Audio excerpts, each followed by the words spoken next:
Hola família, benvinguts a aquesta nova classe de Microsoft Excel.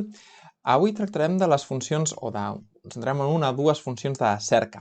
La que antigament coneixíem com el buscar-V en castellà o consul-V en català i que més actualment s'ha modernitzat a una funció que de moment encara, pel que jo he vist en la versió catalana no han traduït, que és xlookup, que seria aquesta cerca ni vertical ni horitzontal, sinó que ens deixa diverses opcions. Anem a obrir un Excel i anem a veure com ho plantegem. Perfecte. El que tinc aquí és un Excel amb una taula de productes. A aquesta classe li dedico la Palmira, que em comentava que estava intentant fer quadrar a vegades temes de proveïdors que li enviaven llistes amb referències i que havia de quadrar amb les seves llistes, i veurem una mica això. Tenim aquí una llista de productes que seguiria el codi del proveïdor. Tindríem per aquí el codi de producte del proveïdor, el nostre codi, que utilitzen simplement números i lletres, molt simple, i aquí després nosaltres ho tenim categoritzat, doncs cada producte, de quina categoria és, de quina marca, quin model. Aquí el que fem és importar-nos d'aquest llistat que ens dona el proveïdor el seu preu, seria com el preu de compra, el que nosaltres estem comprant, i aquí nosaltres li estem aplicant un PVP, que en aquest cas he agafat una fórmula del preu de compra i li aplico un 30%, per exemple, de marge. I per últim aquí un control de l'estoc que tenim. El proveïdor m'envia els seus fitxers i jo els guardo aquí. Ara tinc dos exemples perquè veiem com podem jugar amb les dues funcions. Un proveïdor, que m'ho envia aquí perfectament, amb l'ID col·locat a la primera columna, això era important fins ara, i després, doncs, què m'està enviant, quin model és i a quin preu de venda m'ho està enviant. I un altre proveïdor, però que el que em farà és el mateix, però l'ID me'l col·loca a l'última columna, que fins ara hagués estat una molèstia, ara veurem com això ho podem solventar. Per tant, què és el que jo hauria de fer? Aquesta columna d'aquí, en comptes de jo teclejar-la manualment, el que he de fer és anar a importar-la en base a aquesta funció des de les altres taules. Em crearé aquí una columna nova, perquè veiem la diferència. He posat alguns preus canviats, posaré nou preu de compra, serà el nou preu de compra que em passin, aquí jo consolidaria l'antic, i el que faig és venir a escriure aquesta funció. Anem a veure com ho faríem fins ara, amb la funció de consulta vertical. Vindria aquí, consul-V, i hauria d'omplir això. Me'n vaig obrir l'assistent aquí, a FX, perquè ho veiem més claredat. El primer que em demana és el valor que estic cercant. Això despista molt a la gent que esteu començant a treballar amb aquesta funció. Què estic cercant? Òbviament jo vull saber el preu, però no és això. El que jo he de cercar és en el llistat del proveïdor a l'ID a partir del qual trobaré la informació. Us heu de posar en l'exemple d'aquest, en què estem anant a revisar un inventari. Què és el que estic cercant? A l'ID que m'han donat. I jo revisaré les meves estanteries buscant aquest ID. I una vegada el trobi, consultaré els ítems que siguin necessaris. Per tant, el que estic cercant és aquest ID. Vinc i el selecciono. El tinc aquí en aquesta columna. ID proveïdor. A quina matriu l'estic cercant? A la matriu del proveïdor. En aquest cas, la consulta V hauria de tenir, seleccionaria això, i la primera columna que jo seleccioni hauria de ser la de l'element que estic cercant, aquest ID del proveïdor. Perfecte, ara em diu indicador de columnes. Si teniu dubtes, com que he obert a l'assistent, aquí dalt us explica que aquest indicador de columnes és la columna de la matriu taula, és a dir, d'aquesta d'aquí dalt, des d'on s'ha de recuperar els valors coincidents. La primera de la columna dels valors de la taula és la columna 1. El que he de fer és, si jo vull el preu en aquest cas, he de mirar, comptar, simplement comptar, que és la columna 1, la columna 2, la 3 i la 4 de la selecció que jo he fet. Doncs simplement escric un 4, no he de seleccionar res, sinó vinc aquí i escric un 4. I aquí a interval cercat, m'ho intenta explicar, aquesta explicació jo entenc que és una mica confusa.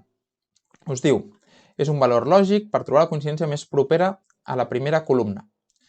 Ordenar en forma ascendent cert i si somet per trobar una coincidència exacta. Fals. El que ens està dient és, si volem una coincidència exacta, el que has de fer és escriure en fals, que és el que voldrem. És a dir, si tu no em trobes l'ID d'aquest producte, no em servirà que em trobis una coincidència que ell li diu més propera. És a dir, no servirà que em retornis el preu de l'ID que més s'assembli. No és el cas que vull. Quan ens poden ser molt útils les coincidències més properes, les coincidències aproximades? Per exemple, quan estem passant una variable contínua a discreta. Estic tabulant unes notes que la mitjana de notes pot anar del 0 al 10, però pot tenir com infinites notes, perquè pot tenir decimals la divisió de la mitjana, i jo he de passar a suspès, aprovat, notable, excel·lent. Llavors sí que em serviria aquesta coincidència aproximada. Si no em trobes la nota, si el 5 és aprovat, però si no em trobes una nota que sigui exactament 5, que és 5,3, bueno, doncs m'agafes la més propera, el 5, perquè és aprovat.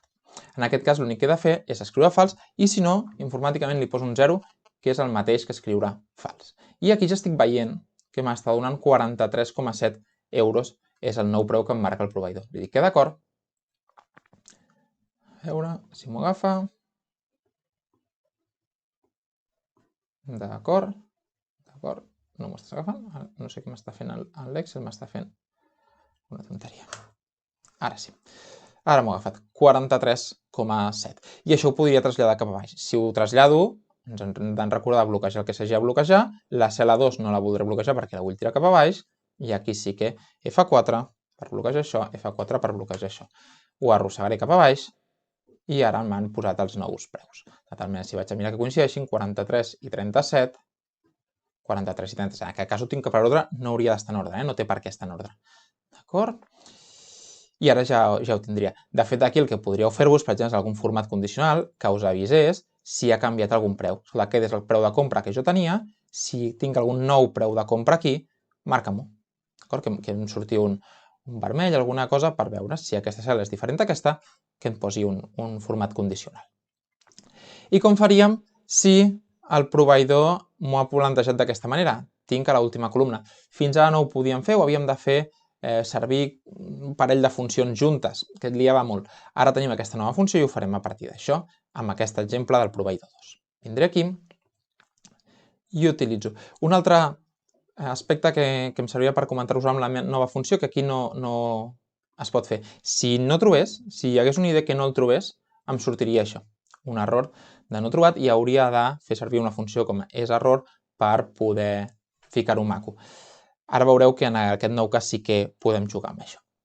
Llavors, eliminaré aquesta funció i escriuré una nova funció des de la versió 2019, la versió de subscripció Office 365, que la teniu, que és xlookup. No està traduïda, d'acord? I ara em demanarà molts més paràmetres. Anem a veure quins paràmetres. Entro aquí, em diu, primer, valor de consulta.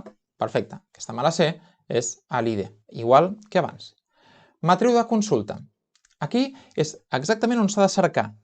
No ha de ser tota la matriu amb tots els valors que després volem que ens retorni. És simplement la columna en la que volem cercar. Vindré aquí al proveïdor 2 i li diré que em cerqui respecte a l'ID. Agafo des del primer ID fins a l'últim, o podria seleccionar la columna sencera. Ara aquí em diu matriu de retorn, és a dir, tu estàs buscant aquesta columna i quin registre voldràs que et torni en quant a columna. Doncs vindré i li diré el que vull que em retornis és el preu i selecciono, ha de coincidir, si jo ara li seleccionés per aquí baix no em coincidiria i ell no podria fer el trasllat fàcil, però si jo li selecciono a la mateixa mida, a la que trobi aquesta posició d'aquesta columna, s'anirà a aquesta posició. Li podria seleccionar qualsevol altra, Ara ja no tinc restriccions d'esquerra a dreta o qualsevol tema d'aquests. Aquí, a més, em deixa el que us comentava ara abans d'iniciar això. Què passa si no es troba? Fins ara em retornava un error. Doncs jo aquí li puc escriure, per exemple, ho ficaré entre cometes perquè és text, ja no es fabrica. I em servia per avisar-me que aquest fabricant ja no fabrica aquest producte, no me l'està servint, doncs hauria de mirar l'estoc que tinc perquè no em quedi, no trenqui jo estoc i ja limitar les ventes d'aquell producte. I el mode de coincidència és exactament igual, però amb més paràmetres que l'altre. De fet, ara li ficaré 0 perquè ho veieu, però si vinc a obrir-lo, tancaré per aquí. Si això ho obro per aquí, aquí a mode de coincidència, a veure un moment, em dona més opcions que l'altre.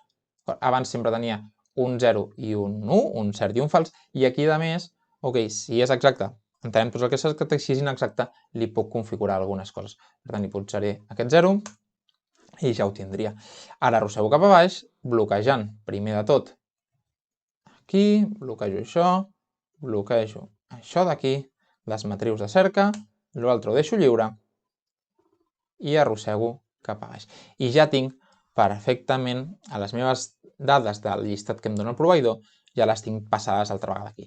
Igual, aquí em podria fer algun format condicional perquè m'identifiqués els que han canviat respecte a l'anterior preu de compra i ja podria detectar molt ràpidament aquelles coses en les que he de parar atenció i veure si jo també canvio el meu preu de venda o el que sigui.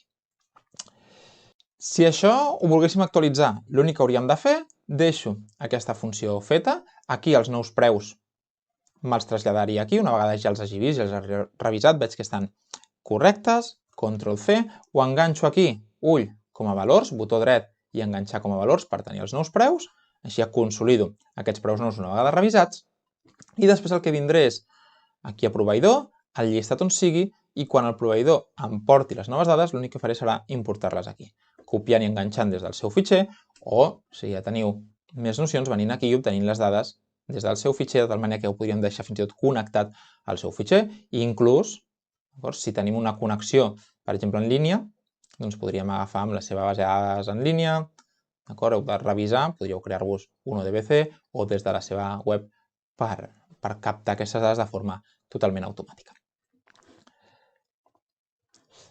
Molt bé, doncs fins aquí la classe d'avui, espero que us hagi estat útil. Ja sabeu que qualsevol dubte, hola@cursonline.cat em podeu escriure. Si us ha agradat el vídeo, si us ha agradat la classe, li doneu el like i seguirem per animar-me a seguir fent classes com aquestes. I si a més esteu seguint el curs o voleu estar assabentats dels nous vídeos que publiqui, doncs us subscriu al canal i així rebreu notificacions al respecte. Molt bé, família, una forta abraçada, que tingueu una molt bona setmana.